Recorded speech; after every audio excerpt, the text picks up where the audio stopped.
नमस्कार विद्यार्थी मित्रांनो, तुमचं स्वागत आहे MPSC जर्नी यूट्यूब चॅनलमध्ये। आजच्या व्हिडिओमध्ये आपण धर्मादाय आयुक्तालय भरती 2025 जी 4 नोव्हेंबर 2025 जी शिफ्ट 1 होती, क्लर्क लिपिक पदासाठी जो झालेला पेपर होता तो आपण पाहणार आहोत। पेपर कसा होता, तसेच कोणत्या टॉपिकवर प्रश्न विचारले हे आपण सविस्तर बघणार आहोत। तसेच महत्त्वाचे आपण ॲनालिसिस करणार आहोत। प्रत्येक क्वेश्चनचं आपण ॲनालिसिस करणार आहोत जे GSचं आहे ते, म्हणजे तुम्हाला पुढची जी परीक्षा असेल त्याला तुम्हाला फायदेशीर ठरेल। तर चला उशीर न करता आजच्या व्हिडिओला सुरुवात करूया। व्हिडिओ नक्की शेवटपर्यंत बघा आणि जर चॅनलवरती तुम्ही जर नवीन असाल तर चॅनलला नक्की सबस्क्राईब करा। सर्वात प्रथम आपण मराठीचं बघूया। मराठी खूप इझी होतं। सर्वनामावरती क्वेश्चन होता, विशेष नामावरती पण क्वेश्चन होता आणि योग्य क्रमाने वाक्य लावा त्याच्यावरती क्वेश्चन होता। शुद्ध लेखनावरती होता आणि उत्तरावरती 3 प्रश्न होते आणि मनीवर 2 ते 3 क्वेश्चन होते मनीवरती, ठीक आहे। आणि हे पण होते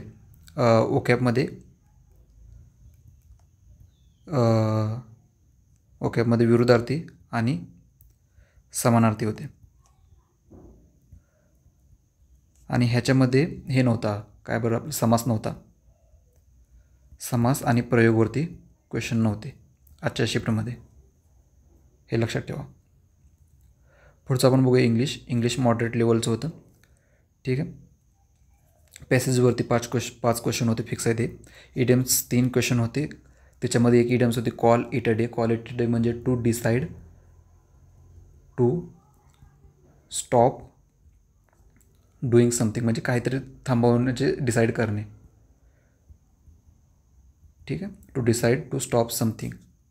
सिनॉनिम्सवरती क्वेश्चन होते। परत अँटोनिम्सवरती पण क्वेश्चन होता, तो होता स्टंप म्हणून अँटोनिम्स विचारलेला होता।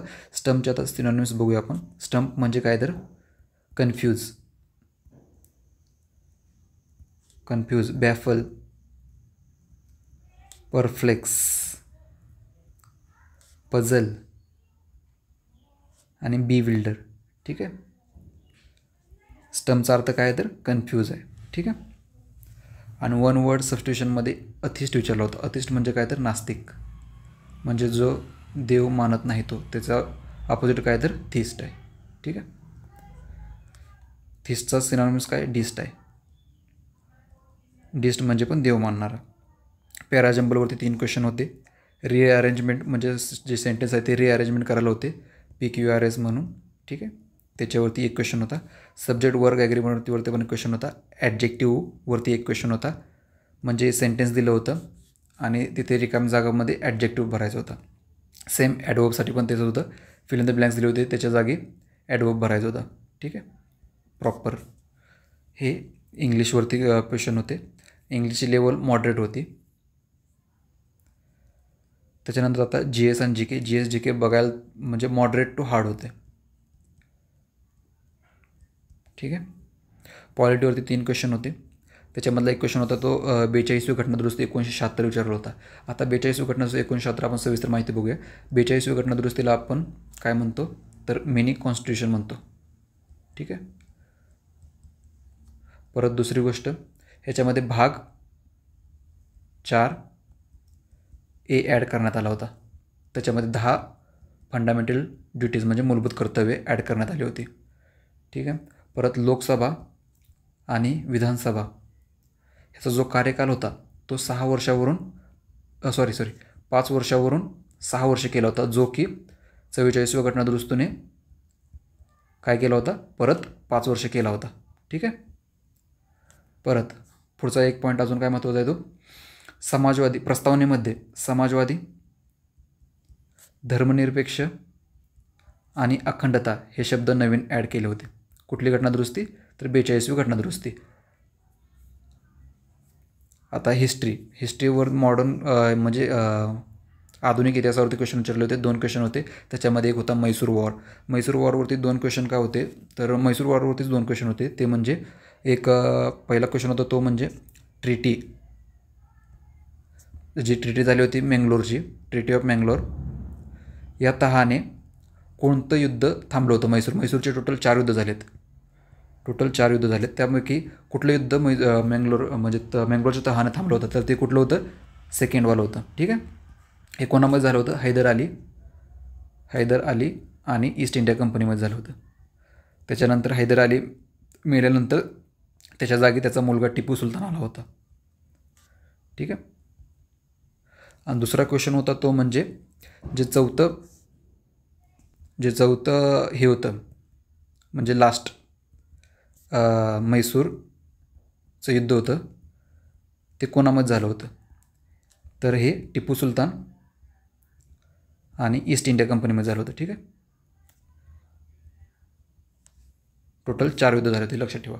आता गोखले आणि गांधीवरती प्रश्न होता तो म्हणजे काय होतं, ह्यांचं रिलेशन विचारलं होतं. तर ह्यांचं रिलेशन काय आहे, शिष्य आणि गुरु. तर ह्यांची बघा पेर कशी आहे, पहिले रानडे, नंतर गोखलेंचे गुरु रानडे आणि महात्मा गांधीचे गुरु कोण, गोखले असे आहेत. पहिले रानडे, नंतर गोखले आणि नंतर गांधी. करंट इव्हेंटवरती होता म्हणजे इंडेक्सवरती क्वेश्चन होता. आर्थिक अहवाल जरा महत्त्वाचा करून जावा कारण त्याच्यावरती 3 क्वेश्चन विचारले होते. सायन्सवरती क्वेश्चन होता मिररवरती. आता जे गाड्याचे जे मिरर असतात त्याच्यामध्ये कुठले लेन्स असते, तर ती कॉन्व्हेक्स लेन्स असते. परत ज्यांना मायोपिया असतो, त्यांना त्यांच्यासाठी कुठली लेन्स असते, तर कॉन्केव्ह. आणि ज्यांना हायपरमेट्रोपिया असते त्यांच्यासाठी कॉन्व्हेक्स असते, ठीक आहे. जॉग्राफीवरती नॉर्थ पोलवरती क्वेश्चन होता. नाटोची परिषद होस्ट कंट्री विचारली होती, ती कुठे होती, तर हेग होती. Hague, Netherland, 2025. ठीक आहे. खाण्याचा सोडा त्याचा फॉर्म्युला विचारला होता. खाण्याच्या सोड्यावरचा फॉर्म्युला विचारला होता. तर खाण्याच्या सोड्याला सर्वात प्रथम काय म्हणतात केमिकलमध्ये, म्हणजे त्याचं नाव काय, तर बायकार्बोनेट नाव आहे. आणि त्याचा फॉर्म्युला काय, NaHCO3. ठीक आहे. रेनबो कशामुळे होतं त्याचं रिझन विचारलं होतं. तर कशामुळे होतं, रिफ्रॅक्शन,